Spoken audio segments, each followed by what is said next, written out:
And then we're going to look at some cording options, and I want to show you some experimenting I did with some fabric and coating it with PVC. And what else? I guess it'll come soon, but let's get started with the, I have a presentation for you to talk about the bag stabilizers. This mask is the worst. Okay, I'm gonna turn the lights off for this portion so everybody can see it in class.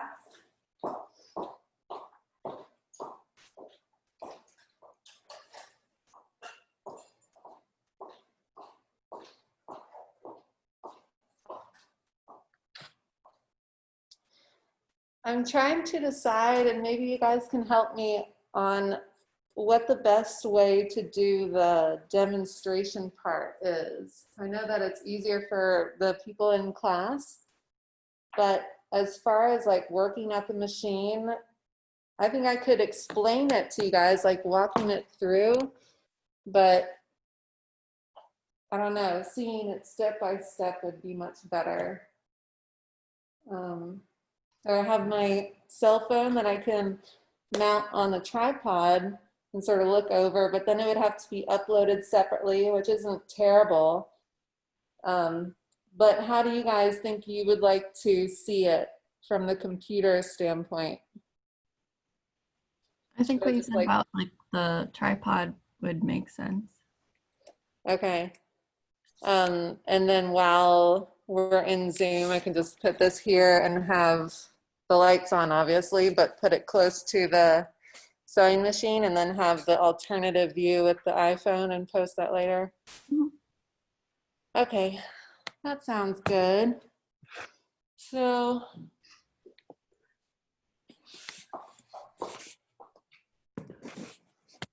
I'm gonna do a little screen share with you guys. And remember, these are sort of techniques or methods of stabilizing stuff that you can apply to all sorts of projects. So don't let your mind limit it by just thinking it's simply a bag stabilizer. So anything that needs to be stabilized, you can use these. Okay, so these were the 4 things that I wanted to talk about today. So first, the bag interfacing and stabilizers, then the custom cording and what you need to think about when you're choosing those things, how to line your bag with a zipper top load, and so it looks really nice and clean. There's a couple different ways to do that. And then constructing box corners rather than putting full gussets in your bag. So let's start with, there was another thing I wanted to add, but I don't think we'll have time, and maybe I'll just do that either next class or just put it up by itself, which is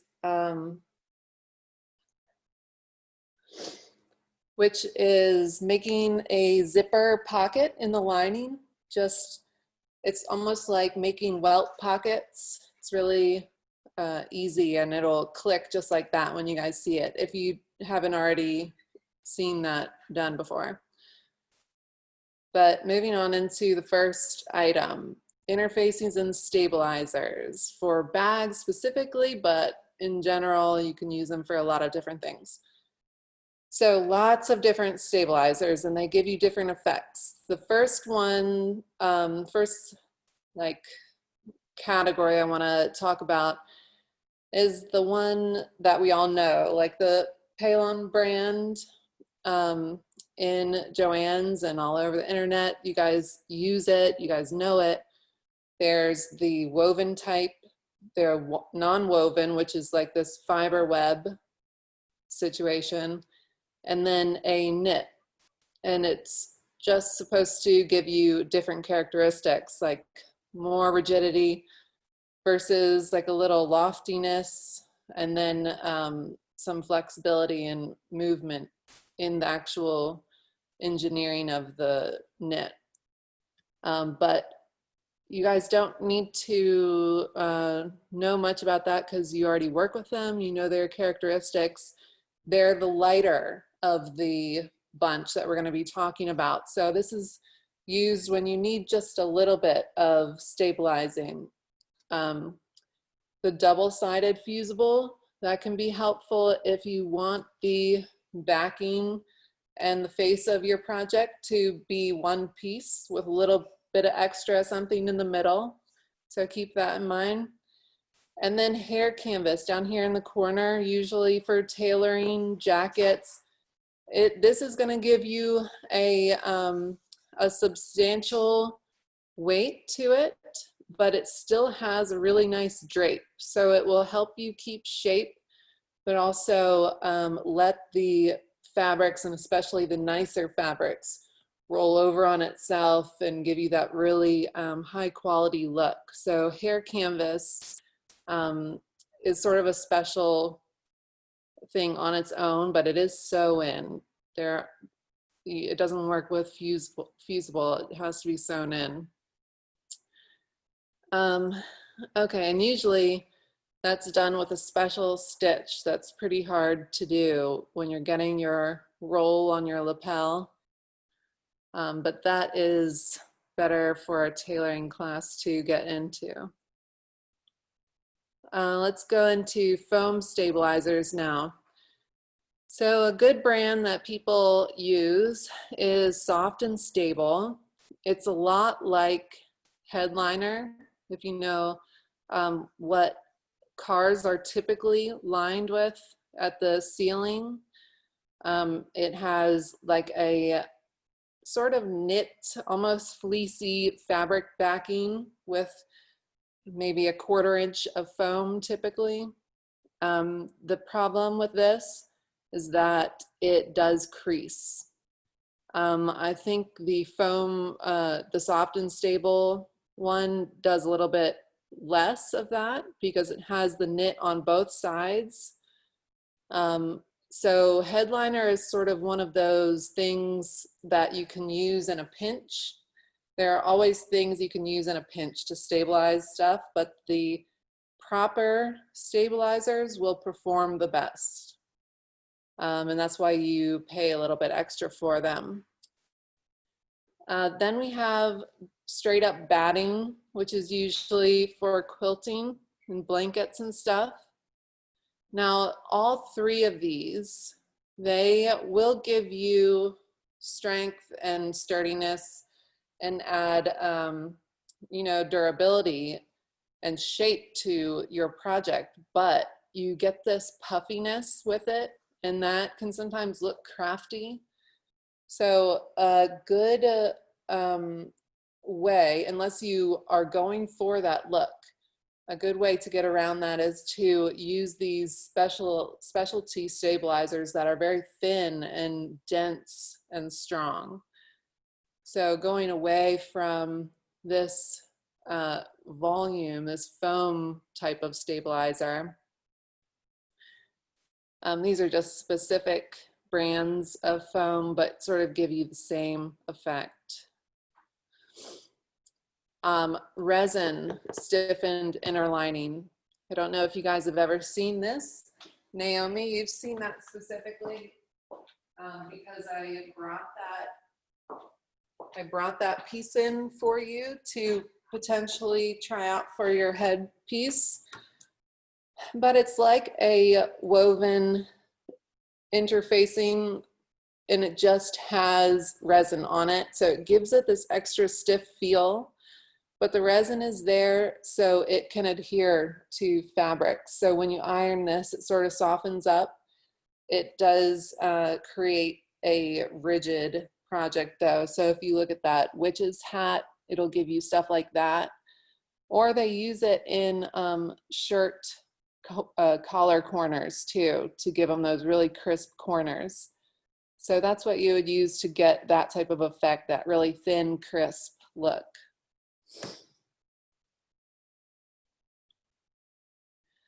Okay, next, and you've probably seen this, maybe not. but the Pelon 71, or it's called Pelon F71 or Peltex, it's the ultra firm option in Joann's or wherever you've seen it. It does have a fusible side option. This does wrinkle easily though, people find, but just looks normal, just like an extra thick type of interfacing. So Pelon 71, a little bit less puffy than a foam stabilizer and a little bit stronger, a little bit firmer also. Okay, this one is everyone's favorite. So Decaville is what Europe knows to be the choice bag stabilizer. They have two types, Decaville Heavy or Decaville Light. Some people call Decaville Heavy Decaville 1. In the United States, it's made for the company Pelon, but it's called Pelon 525 for the light and 526 for the heavy. So if you just remember those numbers in consecutive order, smaller is light, bigger is heavier. But you can see the differences of these two right here, that the light you can actually see through, but it's like a sort of like a leathery feel, like has the feel of suede almost, and it's very thin, so it gives you this very specific structure to your bag that a lot of people are looking for. So this is a big one right here to remember. Decaville or Pelon 526 is the sought after one because it's heavy and very sturdy. Next we have Stiff Stuff, and the brand name is Lacey's Stiff Stuff, but there are general brands, generic brands, I mean, usually used for making an embroidery patch or section. So it's for beadworking and embellishing. But you can see here what the density sort of looks like, and it's pretty stiff. A lot of people will double it up on the bottom of their bag like this to give them extra strength. And so you can buy a little section like this off of Amazon, or it comes by the yard, and this is what it will look like. So it has a pretty thin outcome, not puffy like the foam. So that's a pretty good one as well. A little bit puffier than Decaville though, this Stiff Stuff. And then lastly, you can pretty much resort to anything for stabilizing your bag. If it is a product in your house that mimics the characteristics of one of these things, then it will more than likely do the same in your bag. If you don't need it, then use it. If it is a piece of a plastic folder that has the perfect shape for the bottom of a bag, that would work perfectly. So plastic sheeting, I've seen some people make shapes out of like cardboard, and the problem with that is that it will deteriorate and it will get waterlogged eventually. So you have to consider that type of thing. You could wrap it in plastic, you could get around that, like plastic bag it or sew a plastic sheath around it. But you're just trying to get your design, your desired shape and silhouette and features, the characteristics of your design. If you need a bag to stand up on its own, then you're gonna need to stabilize the bottom and or the sides, maybe the gussets if that is a part of your design. So if you look at this bag right here, we can imagine that this whole section running from the very top side through the bottom and up the other side, we can assume that's a gusset. And that's what you refer to as gusset in a bag when you have that section that's completely separate on the side like that. So if you were to stabilize just that gusset, staying out of your seam allowance and just reinforcing it with the Decoville, it would make that entire bag stand up on its own. So when you set it down and there wasn't much in there, it would just, you know, stand. So, which is really important. Sometimes you don't want slouch, sometimes you do want slouch.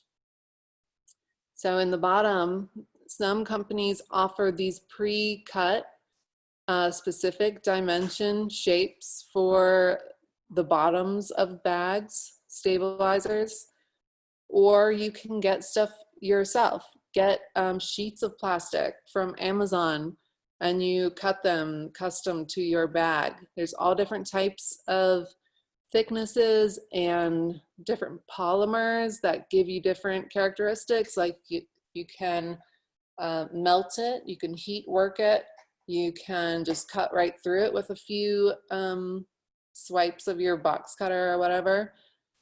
So there are lots of options for that, but you do need to do a little bit of research so you know that it's not completely rigid, that it will snap in half, and that it's not too thin and too flimsy, stuff like that. Another, and the last one, this, what they call plastic canvas. It's usually used, and I know you guys have seen it in craft stores, and I can't remember what, maybe you guys know what the name is when you do like the image with yarn and stuff, like you make it in that little plastic grid like this. I don't know what that's called, but that's typically what these are sold in craft stores to do. But this works really well for any type of stabilizing, and it is a little bit more flexible than the full-on sheets of plastic. So it gives you a very specific outcome.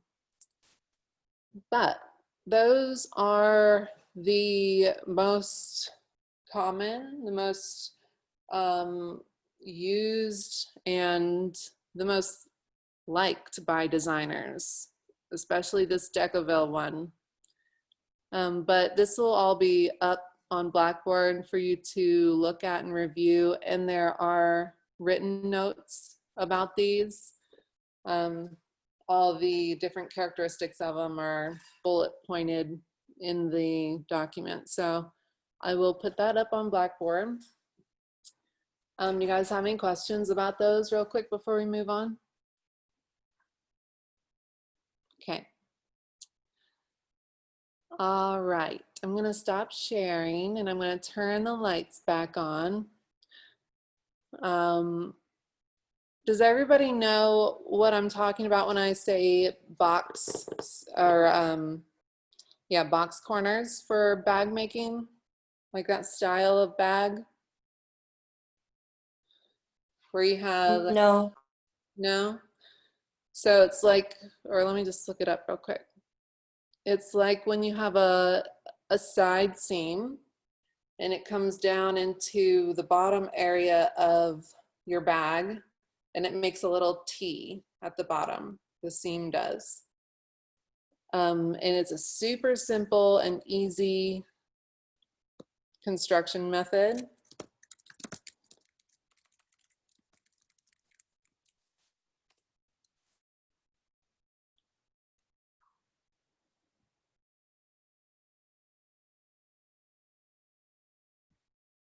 Yeah, so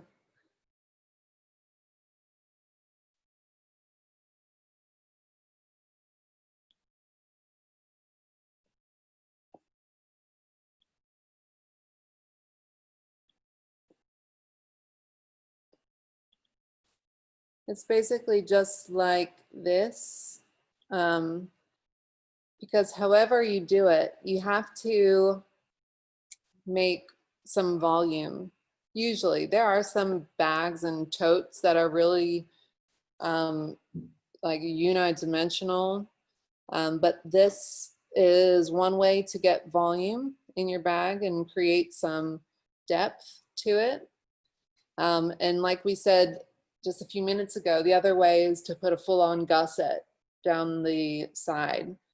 And it can be a single piece that runs all the way down the side, continues around the bottom and up the other side, or it can be in 2 sides and a bottom, so in 3 pieces.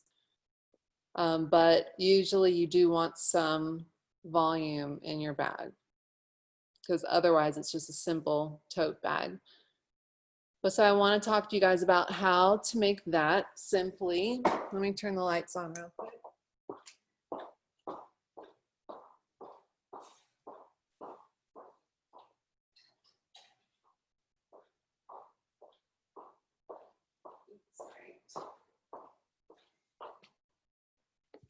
Yeah, I wish so badly that things were normal and we could do this activity together, and it was just like regular demos. Also, so remember us talking about the Louis Vuitton, how he came up with his proprietary fabric of canvas and coating it with PVC, right? So I was like, why can't I do that? I know that I can buy like rubber, liquid rubber, PVC, polychloral or polyvinyl chloride, and depending on how many of those polymers that you put together while doing the chemistry, you get different effects from it. You get different stiffnesses and different features, and then the solvent that you use is determinant on how stinky it is. So there's one brand that wasn't very stinky, and then the brand that was more effective was super stinky. So I want to sort of look into the chemistry of that, but you can see after about 4 coats of rollering this clear and different colored PVC, liquid rubber, liquid plastic really, that it gets this pretty thick coated feel to it. It's not as thick as the Louis Vuitton bags, but it does have, like, there's no water getting into it. So it's got like a really good water resistant, and I put some clear pearl in the, or pearl white in the clear coating to give it some sparkle for fun and dimension. And I got this whole box of different pigments that you can mix into it to make custom colors. Then like this nice pearl white. But when you're doing stuff like this, you got to consider, like if you were to add pearl white to the white paint, it would just straight up cover the sparkle in it, right? Because the white pigment is going to be covering every side of the reflected particles. So you would put that white coat down first, get as thick as you want, as solid of a color, and then you would mix your pearl in with the clear and go on top of that to get the sparkle to show. And then I tried some making my own patterns type of stuff, which was less successful because it's so wrinkly and very messy. Like if you have a machine that would do it. So I just leaned into the mess a little bit and made like a little Pollock Jackson situation.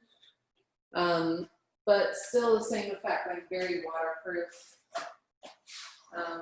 But yeah, that was a fun little thing that I wanted to show you guys, just to be like, you can make your own stuff, you know? The cording for some people making bags, or if you're making coats that need a really firm seam, so you need to stabilize the seam itself and not necessarily the fabric or the body of the garment, you would just stabilize the seam. Say you wanted this to be very crisp on your shoulder, that seam right there, you would put some piping or cording in it. Piping is when you have no cording in it and it's just a little flap of bias stuck into the seam, right? So piping versus cording. But when you have cording, there are a lot of different widths of it, and then there's different fiber content and different weaves. So by getting this braid, you really need to think about what your material is, because this cording right here will show right through this charmeuse, this silk charmeuse. I don't know if you can see the beveling and like the undulation in it. There. So you can see right through that, and it's not pretty, like you wouldn't want that. So you would want a cord that was smooth. So keep that type of stuff in consideration when you're picking out your materials to make stuff like that. It needs to work all together. And then to make your own, what do you have to do? You have to make your own bias tape, right? Which means cutting on the bias at 45 degrees. And there are ways to get around having to sew each little piece together by making a tunnel with the fabric and then creating strips with your ruler, and then just seam allowance, however much you need around your specific width. Have you guys ever made zippers from by the yard zipper? This is a pretty fun thing. So you can save a lot of money if you just buy zipper by the yard and get your own pulls, because you can use it specifically, like the specific length that you need. And this is a regular coil. I believe it's like a number 8 or something. The numbers get bigger the bigger the teeth are on your zipper. The molded zippers are typically the same application, but if you have a bag that you're making and you need to put in a zipper like this that doesn't, it's not a separating zipper, you wouldn't put that in a bag, but that takes specific hardware at the bottom. So you buy your zipper tape by the yard, cut your length that you need with a little bit extra. I would do normally an inch past on both sides. And then you can see the coil has a direction in it that it goes. Yeah, I don't think that's gonna work. Anyways, the coil has a direction that's going like this instead of opposite like that, if you turned it the other way. To put your pull on, the way that I do it is I put the coil going downwards like this, and you have to cut a little bit of the tape away from the coil itself, and then cut that middle section out. So you have something that looks like this. So I just totally removed that coil out of that centerpiece, like 3/8 of an inch or so. And it's to let the pull sit right on top there. And then theoretically, you just pull that and it starts it for you, right? So that can be put right into the top of a bag or anything that doesn't need to separate. You can make your own separating zippers too, but that's pretty hard. You have to have some good tools and all the right little stopper pieces. But you should try it out and get used to it because it's a pretty handy thing to know. Okay, zippers and cord. Those two are out of the way. All right, let's talk about And I wonder about how effective this really is going to be, like trying to show you guys this without doing it like a project together. This morning I didn't have time to run up in the attic and get like a lining fabric. So I pulled something out of the bin, but it's just muslin, so it's boring.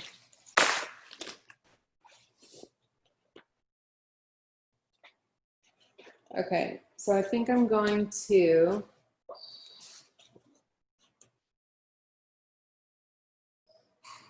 is it worth it to you guys to set up the machine in 2 seconds and show you these seams real quick? Yeah. Okay. All right, hang tight for like a minute and I'm gonna set this machine up. Brianna, I'm gonna use yours. Is that okay? I won't hurt it. Yeah, that's fine. Okay, great.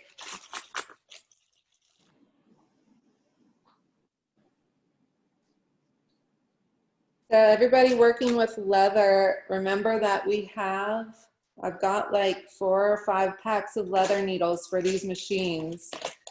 The other thing I should show you guys is, which the department probably doesn't like it, but I need to show you how to adjust your machine for different presser foot tensions and fix your bobbin tensions and stuff. These zipper feet, you need the zipper feet to make your cording first. Remember that, you guys, if you're ever making cording, you got to get right up on the edge of that. So zipper feet are a must. Otherwise, it's really loose and it's going to give you a hard time putting it in the seam. Okay, this guy.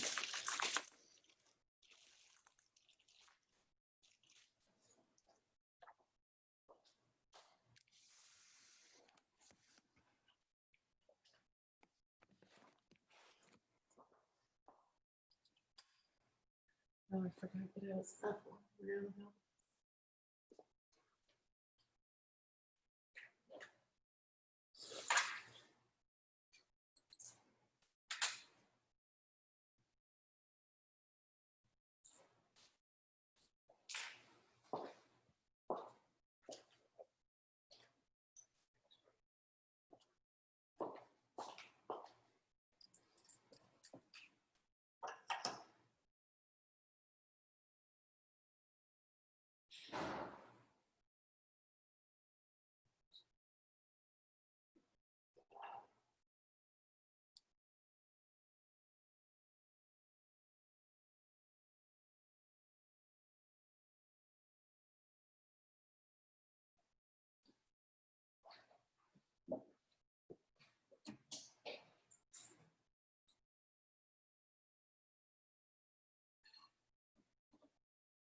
Okay, right now I'm cutting these two pieces of, this is a water resistant canvas.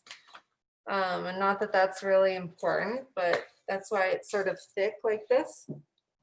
I use this for a lot of bags and heavier duty stuff.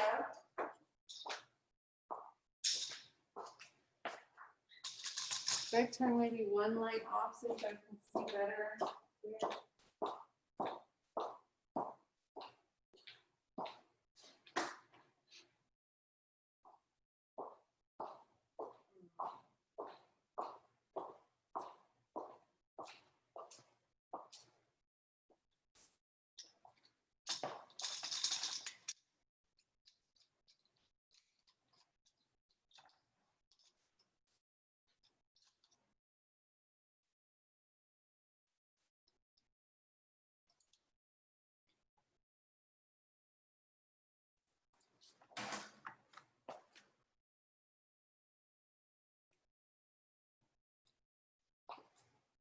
All right, so we have fabric, we have a zipper, we have sample to test.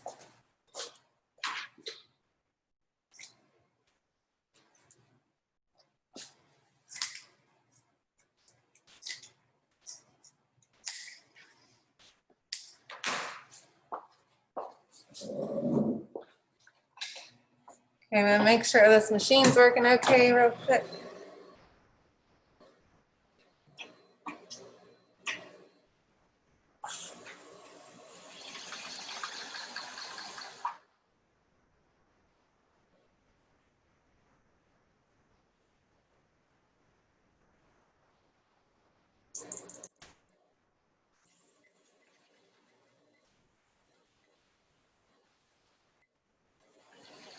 Okay.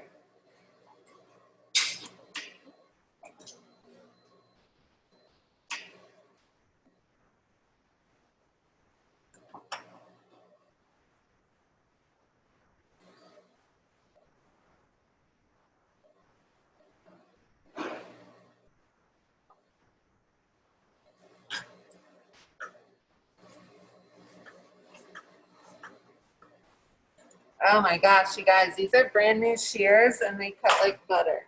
That's so satisfying. Okay, what we're gonna do is, now that I'm away from you guys, I can take that off for a second. The plan is that we're going to put a zipper in the top of this simple top loader bag, and it's going to be self-lined, meaning we're going to use this really nice wax or water resistant, just WR canvas. So it will essentially be the exact same on the inside as the outside. That's why we have 4 pieces, the exact same shape.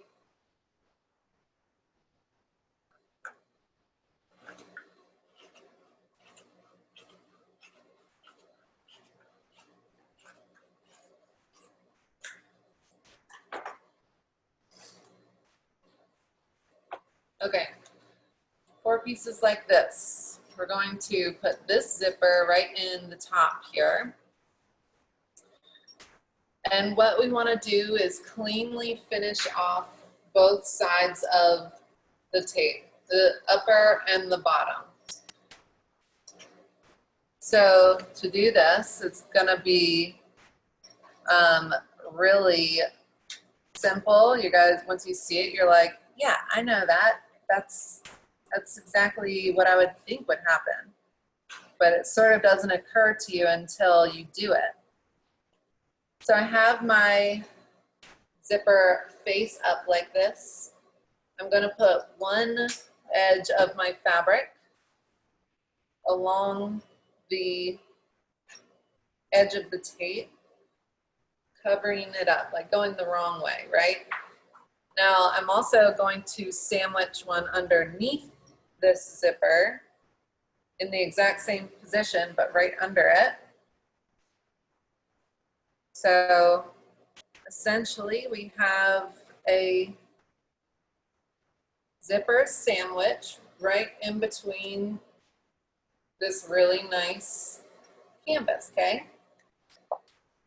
And so you want to make sure, because we don't have any stoppers on this zipper because we made it ourselves, you need to make sure you're not going to pull the zipper off or slide it off by pushing it too close to the zipper or the presser foot, because that'll happen without you even knowing it. So I'm going to slip this down a little bit. And you want to just start sewing right in the middle of your zipper tape, catching all of those layers in at once. Now that's eliminating a lot of potential steps. And if you are worried about it being strong enough to last, you could go over it a second time or use a stronger thread. Always smaller stitches will make something stronger.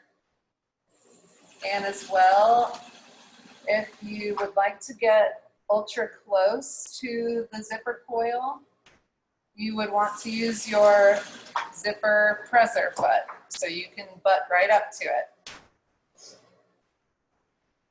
Now to get this really consistent line, this width away from the zipper teeth, I pulled the zipper pull down, but while my needle is in my project, I want to lift the presser foot and slide the pull back up so he's out of the way again. And then I can continue making this one side of our self-lined zipper top load bag.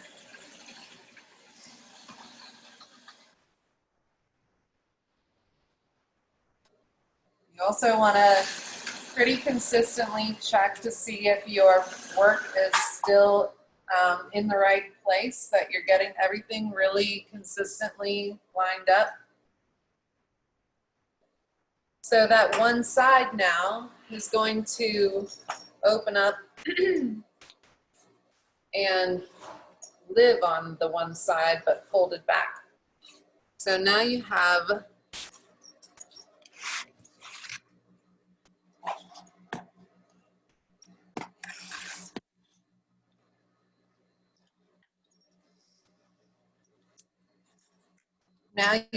a one side of your zipper tape that has a finished folded edge on the top as well as the bottom. And now you're just going to top stitch that down all the way across the top. And so this is a really nice finishing step. So if you use a really heavy thread, like a really industrial, nice, heavy tex thread, even like a denim thread would be cool on this, then it gives it a really high quality look, but everything's just super durable. You do want to make sure that your folds for each side of this, the lining and the face of the project, are sitting right on top of each other before you sew that top stitch. So I would do that with the other two pieces, and I'm going to do that really quickly. It'll take me 30 seconds, but then we'll have two sides to make our box square, our box squares for our bag, for our box corners. You guys, I'm legit dyslexic, so hang with me when I'm like searching for my words, okay? Okay, so let me just run a top stitch, and then I'm going to throw this other side on there.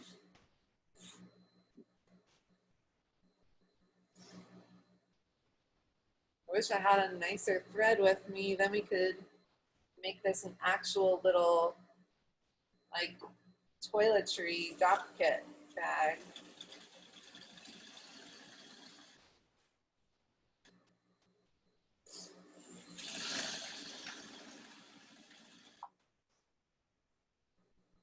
Ooh, the thread is horrible.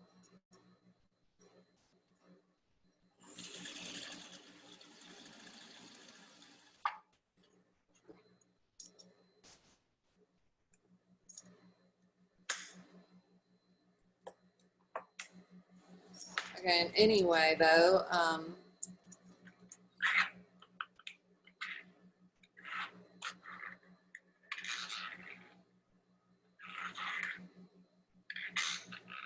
yeah, zipper's broken too. Oh well.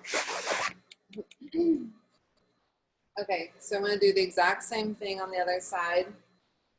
I'm sandwiching the side of the tape good to good, so I can encase the edge of the tape and the raw side of my fabric material all together. It's important that you line up the edges. You want to go by your previous fabric pieces, so you can line those up instead of going by the ends of your zipper.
Okay, so that's our other side of our bag. Now we have a fully finished zipper.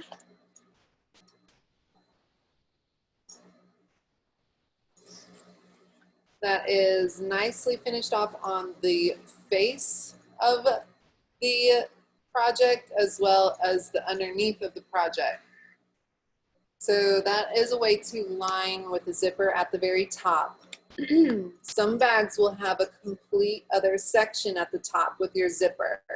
So you would have your walls go up, and then you would have a gusset at the very top, and that's where you would set in your zipper, and you would do the same thing. You would just have more pieces to work with. So you would have a little section where you do the same exact idea, and it would only be like this big instead of long as the whole bag, right? And that would be your top area finished off completely. Now, when you do this, you're going to have some areas inside that you need to finish off, and that can be done with binding or any way you can get creative to make the inside really nice and finished off. Usually it's done with some bias binding, so you can just Hong Kong finish the seams and make them really pretty. Okay, really quick, I want to go through a hypothetical with you guys. Since this layer in here is your lining, let's say you wanted to put a tiny little pocket, zipper pocket in here. Has anybody done that before? No? So what you would do, you would decide how big you want your pocket, right? Let's say we want just a little square.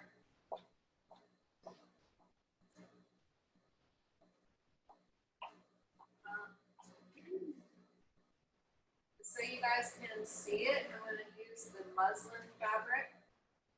gonna cut an arbitrary size for my pocket, but you would choose this with like some sort of reason behind it, depending on what the pocket's used for. Is it just cell phone, or is it whatever type of pencil holder? But this is not a patch pocket. This is a zipper opening in your lining of the bag. So you need two little sections of whatever fabric you're lining with, or whatever fabric you're using to make your pocket bag with. Let's say this is my little pocket bag. I'm creating a pocket with this.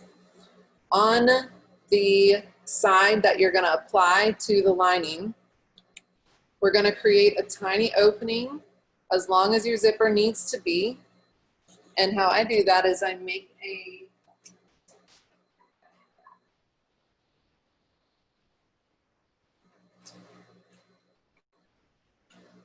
I draw a section, and I almost always use a 1/2 inch, just because that normally works with the size zipper that I work with.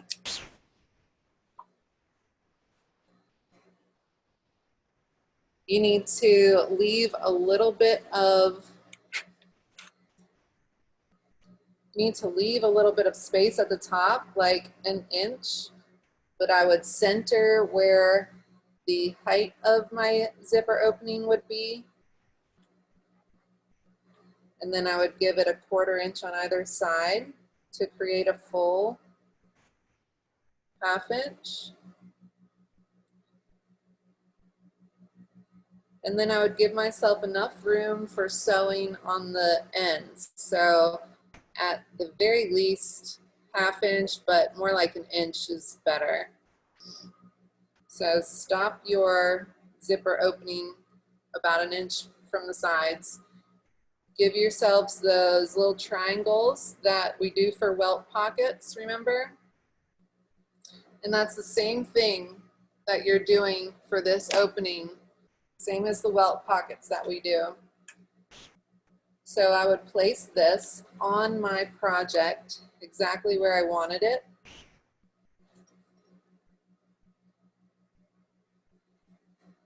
Make sure it was in the right position. Consider what your bag is going to do once you put your box corners in there. It's going to make this curve up like this. So you don't want to put it too low. You don't want to put it too high, because this will also take up some volume by going like that. So put it right in in a good height, safe from either sides. And then just centered is usually what people do. And you're going to sew right through this lining, the inside layer. You want to sew all the way around that box with a small stitch, just like we do with the welt pockets.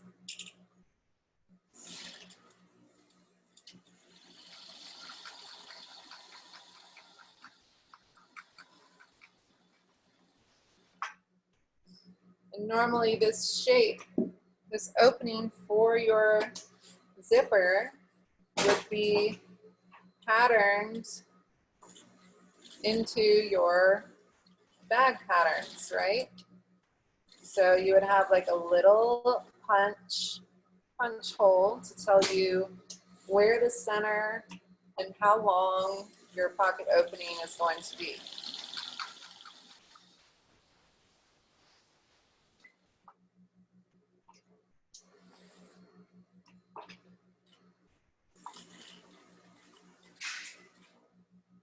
It's really important to get right on the corners, like you guys know. That's how it keeps it really crisp. You don't want to overdo it with the back stitches, because that makes things bulky and bumpy in that area, whereas you're just going to cut this and turn it inside out. So this again, you're sewing it good to good. So if we have this or sewn all the way around, just like normal, I'm gonna cut down that line, stopping right at the triangle. And that's allowing me to create a finished box, long rectangle that I can then place my zipper right into. So it's pretty simple in that regard. So I would cut those perfectly to the corner, and then you're able to turn that piece of your pocket bag in to the inside. And you would iron it, of course. You would choose a fabric that wouldn't stand out like that, right? For this piece of your pocket bag that's right toward the outside like that, normally I would do out of the same exact fabric. And then you can do whatever type of lining fabric on the other side. That doesn't matter. You'll see that when you open the zipper. So you sort of have to finagle it, iron it down really well, make sure all your corners are pulled. Then you would place your zipper face down in this rectangle that you just created, right? And after you place your zipper in, then you can sew up the other side of your pocket bag by stitching it all the way around. Okay, so that is the theoretical zippered pocket on the inside using your lining. Now to do the quick box corners to finish off this bag. Is everybody okay to see this up here? Sorry that it feels like I'm like neglecting it. This is difficult to see everybody. Okay, so you would turn it good to good, right? To get your side seams first. Now, a proper bag would have little tabs built in on the end of your zipper, and that's all sort of engineered into the shape, so everything looks better. Like you would never have this scenario where we are just sewing right on the zipper at the very corner like this. Maybe really cheap bags, but no bag that you would make would be like this. Okay, so I'm back tacking pretty good. Sewing at our normal 1/2 inch. I'm gonna check to make sure all my layers are good, lined up with each other pretty good, not pulling weird.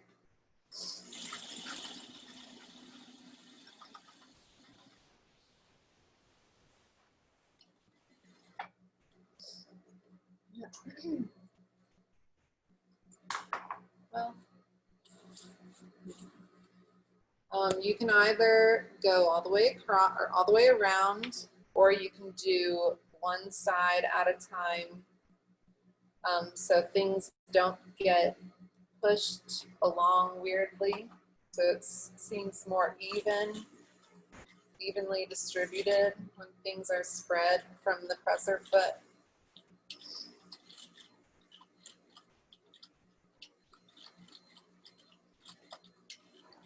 Always walk your needle through zipper teeth, right? Because that will get you right in the eyeball for sure every time. Just kidding. Okay, so I'm finishing up this last side, and I also want to finish up this bottom. So right now, we have a pretty flat bag. This is a project that has like no dimension to it. So we want to change that. We don't want a flat bag. That's like a mail holder or like a pencil holder. We want to make something more dimensional, more like a dop kit. Because this is around the size. And when you put in these box corners, they severely shorten and make the project look smaller, even though the volume is staying the same.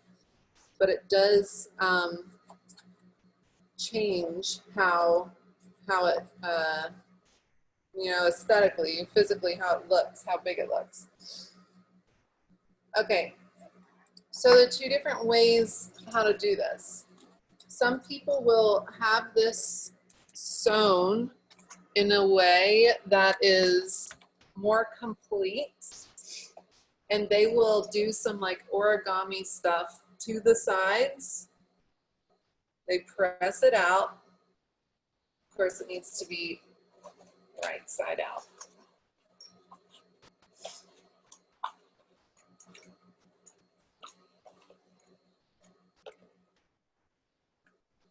You always want to cut your corners out, just like I didn't do, but just for time's sake.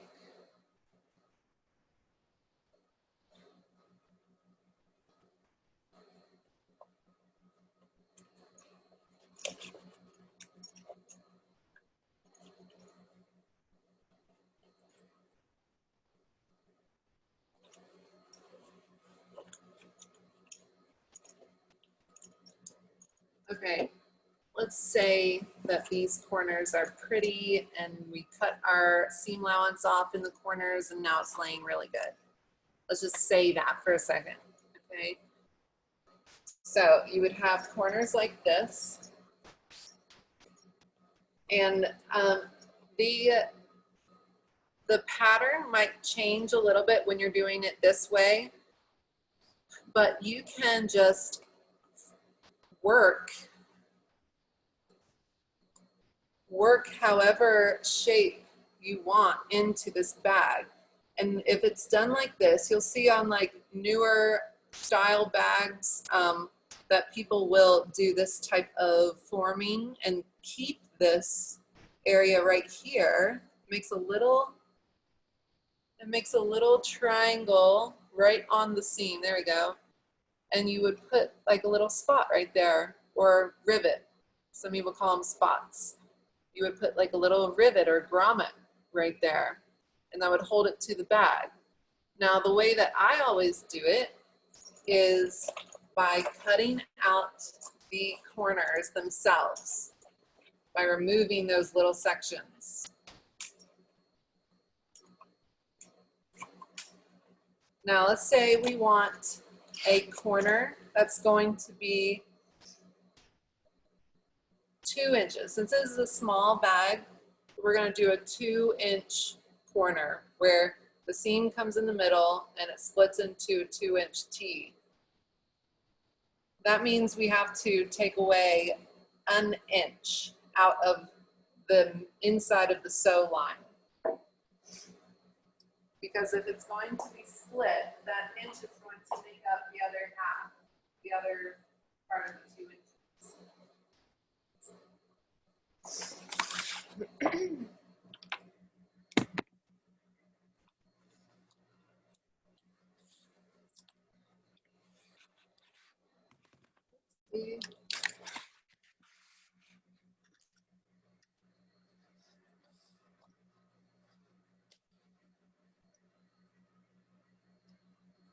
So I have my stitched corner right here.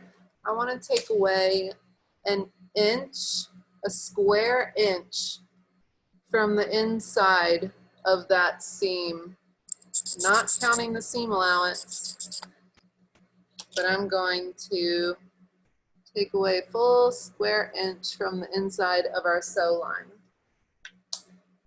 Now just straight up cut that away. Oopsie, I forgot seam allowance because we're going to take another, ½ inch, or that's arbitrary how wide you sew at, but you got to take that into consideration. So now we have a box like that, empty, right?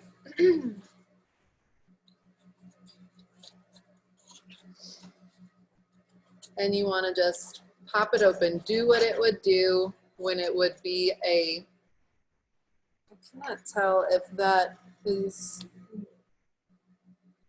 even visible to you guys. So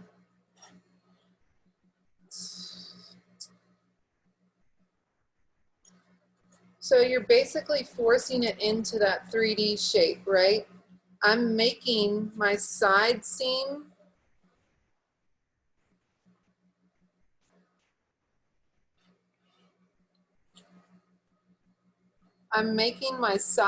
right here, opening up the 2 layers of the seam allowance and pressing it flat, and I'm making it meet the seam at the bottom. Doing the same thing with the seam allowance. I'm evening it out, and I'm leaving 2 layers of the seam allowance on either side so it's evenly distributed. But so now I have these 2 seams sitting right on top of each other.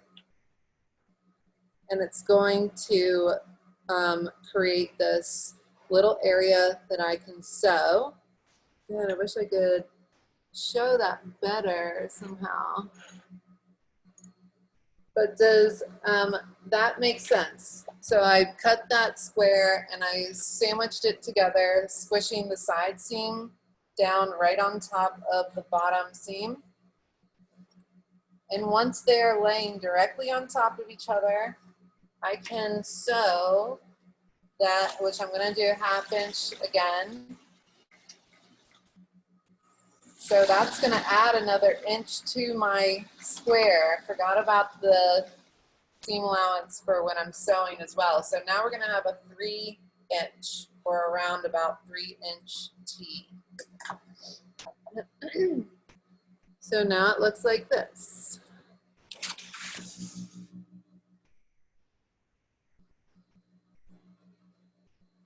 And the same on the other side.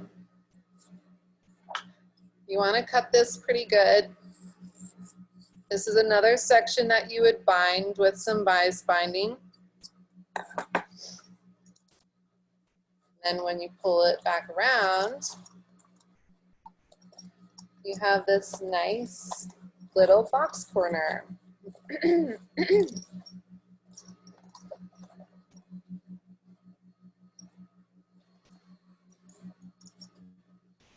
So remember that mistake that I just made. When you're figuring out how long you want your box corner to be, you have to take away inside of the seam allowance, and that's doubled. Whatever you took away, because it's 2 layers being squanched together, and then include your seam allowance, what you're going to be taking away with your seam allowance, your sew line.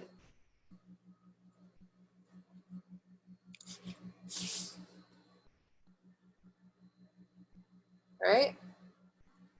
And that is how you get a little box corner.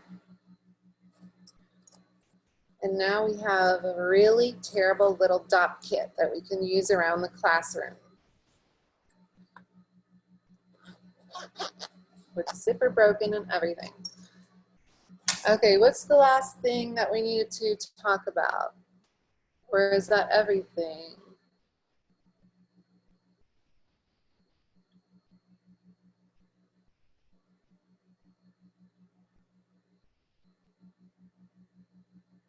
No, I think that's it, everybody. Okay, so let me real quick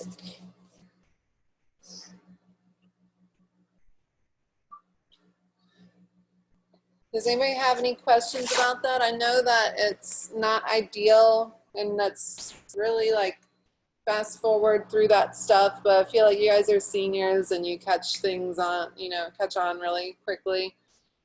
So you probably understood that completely. Even though I'm a horrible explainer, you probably still understood it. But what I want to do really quick is pull up the assignments for our class.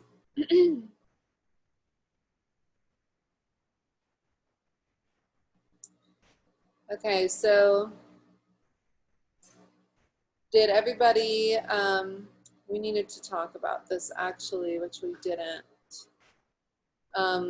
We talked about this a little bit, but I feel like maybe some of you would have liked to talk about it more. Did anybody have trouble with their assignment that was due today? That you're making a plan of, boxing out your time and your schedule?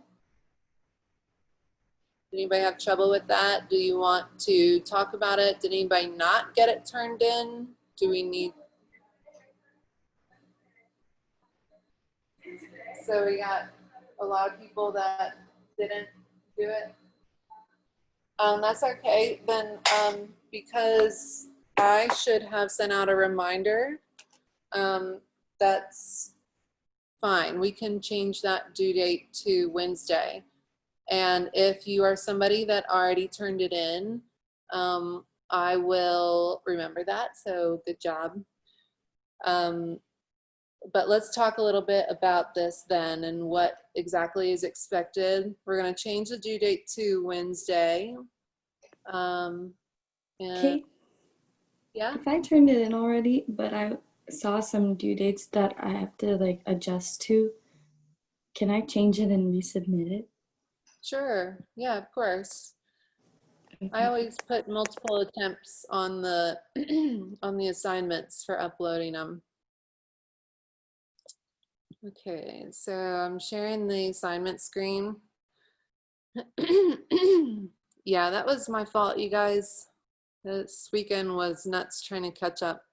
I'm teaching 5 different classes this semester, so I'm trying to keep everybody happy and stay afloat with everything. But that's no excuse. So we needed to talk about this, and I should have sent out an announcement. So Wednesday's the next due date, or the new due date for this. And with this, you're going to be doing 2 different things. You are considering your schedule for it, like your time frame that you need to get things done, and also your construction plan. So whichever you want to start with, it's probably, actually definitely start with your construction plan because that's going to help with your schedule.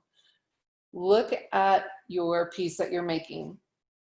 Make a list of all of the steps that it takes, from sourcing it, patterning it, cutting it out, to sewing it together, to doing all the finishes, everything that you need to do.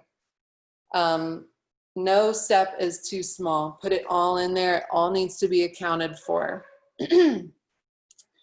Then you're going to make a schedule for yourself. What do you have to have done by what date, right? Everybody is going to be different with their schedule and with their construction plan. So you're going to have different outcomes for this assignment. The other assignments are going to affect this, like your sample. You need to have that done by a certain date. So let's look at schedule real quick. So project planning, that's where we are right now. Sample product, sample due October 19. We can talk about pushing that, although midterm, so the idea was that your midterm grade would come from your sample, and midterms are due in Banner by the 23rd. So that's why the due date for your sample is the 19th. That gives us about 3 weeks. So what does that sound like to you guys? Does that sound ridiculous? For a sample. Because we also need to leave enough time for our final. We gotta plan this. We can't be too nice to ourselves in the beginning, so we'll bite ourselves in the ass later. So anybody have any objections to that? Okay. So the 19th, Monday, October the 19th, samples due. And then we have a month after that for your real project. Kate, Yeah? for the sample, like what state of finished is it? Like if we have a lining, but we know the lining is like exactly the same as the exterior of the bag, do you Yeah. need lining in the sample, or is it more of just like sampling all the major techniques that are going to be in the final product? Or also, like for mine with the wet formed like finger glove things, since like my sample bag I'm going to make out of canvas and muslin so that I'm not like wasting leather, but I don't know how to make a like cheap sample of like the wet form part. Like, so could it be like if my wet form glove is like of the proper quality once I've made it for the sample, could that be reused in the final? Yeah, that's fine. For sure, anything experimental like that, we're gonna wanna sample hard. And if we don't get it right the first time, we do it again. Your sample doesn't need to have all of these things that you already know how to do. It's mainly to get your shape down, your silhouette, make sure any draping that you need, whether you might not have too much, maybe a couple of you have some draping stuff, but the things that are the unknowns, those are the things we have to sample. But I was thinking that we had another one. Yeah, techniques. Here's the other assignment. Prepare at least 2 samples for presentation.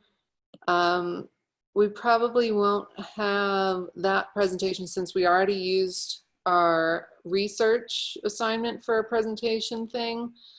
But there is another assignment here, which is sampling your techniques. And that's not making your whole sample, but it is making a small toile or some sort of test of whatever you're doing, whether it's metalworking, whether it's wet forming your leather, whether it is quilting with something, anything, embellishing, doing the texture on shoes like Shayna. So yes, and we can probably push that because the samples do take a little bit of time. I'm thinking maybe like around October 12, and that still gives you a week. So you have your big technique sort of down, and then you can still have your sample finished in a week. We could either do October 7 or October 12, but I think pushing it past then is not giving you enough time to apply it to your sample if you need to. How does everybody feel about that? So we have our technique sampling on the 12th and then our sample on the 19th. Okay. All right. Okay, so know those 2 dates. I'm going to update this schedule on Blackboard. So if you need to refer back to it, it's right up there.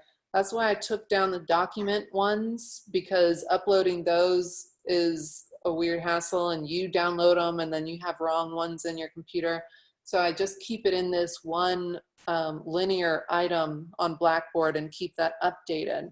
So refer back to this. I will change the dates to October 19th for your sample and October 12th for your technique sample, whatever little portion that you need to do. So that's part of your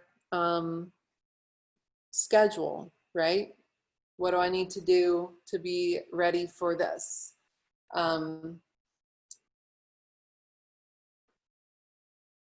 We could just make it for your final though. Does that help you guys when you're including your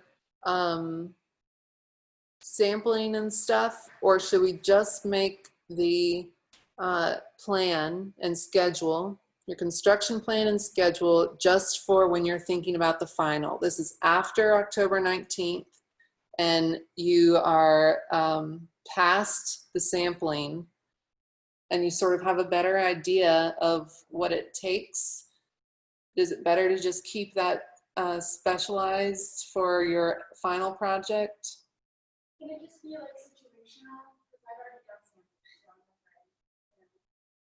So, If you have a plan now, you can submit it. are you sure that it's thorough and like thought everything out? I guess not. So could wait. Well, I'm just like, when did you start writing it and how did you come to all the The steps. uh-huh? I guess the last like 6 weeks of school, just figuring out like, what I want to do. Okay. Okay. Well, in any case, if you guys turn it in and there's something I read on it that I'm like, wait a second, you're going to need this and this, and this is going to take you actually 2 days to do, not 4 hours. Stuff like that, then we can have a one-on-one and talk about it and work it out so we're more realistic and on schedule. So that's the whole point of this.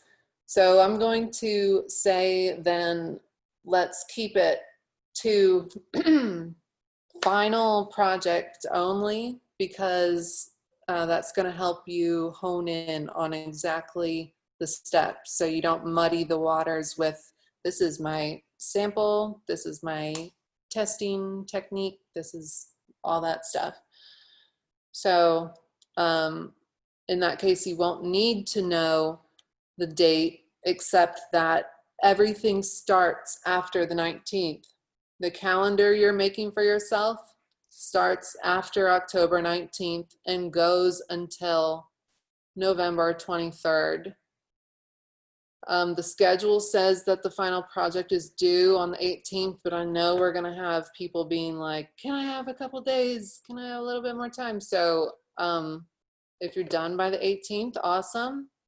But I think that we should have a couple extra days, whether you want to put that in your pocket now or plan on doing it by the 18th, either way. And then we're going to do a specification sheet. So everybody's design is different.